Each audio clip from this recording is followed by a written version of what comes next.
تاسو ته چې کوم کیس حواله سره مونږ زحمت ډیر کړی دی مرخه 422 یعنی په جولای 2022 کې مونږ یو کیس رجسٹر کړی و چې فدا محمد ولد عبدالجنگیر څنګه د اسوټ کلی باشنده دی هغه نه د 45 लाख روپے ډکیتی شوی و نو 422 باندې هغه کیس چې کله رجسٹر کو د کې زمونږ سینیئر افسران چې کم دي هغه ډیر سیریس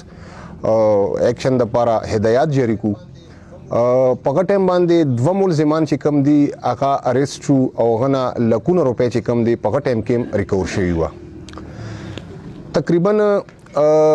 پرون بل ورځ اس ایچ او یعقوب خان شهید پولیس سټیشن حکیم خان ته یو انفارمیشن ملاو شو چې په دې مقدمه کې چې کم دریام ملزم دی محمد غلام عرف حافظ چې دا د لکی مروت عباسی خټک اوسیدونکو دی دا به مسلح روان دی په دې انفارمیشن بیس باندې حکیم خان خپل یو پارټي جوړه کا اور ډیره کامیاب کروي کې دغه ملزم چې کم دی دا along with SMG دا اریسټ شو د کلاشنکوف میگزینونه کارتوس بندلویر دام ریکور شو په دې مقدمه کې چې کله دا گرفتار شو دا مونږه انټروګیټ کو دوران انټروګیشن د خپل جرم اعتراف وکړو اور د دې په پوینټیشن باندې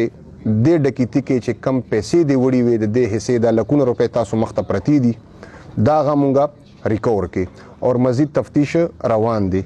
بقایا دی کې یو دوه ملزمان چې کم دي غا عدم گرفتار دي ان شاء الله هغه گرفتاری د پرامو لګیایو او انفارمیشن بیس باندې ګراوند انفارمیشن بیس باندې مونږه کار شروع کړی دی ان شاء الله ان په فیوچر کې به تاسو ګورئ ان شاء الله چې هغه هم اریسټ کیږي ثانک یو مهرباني ډي سي پي صاحب تاسو چې رقم ونه شي څومره رقم جناب برآمد کړو 2 लाख روپے دي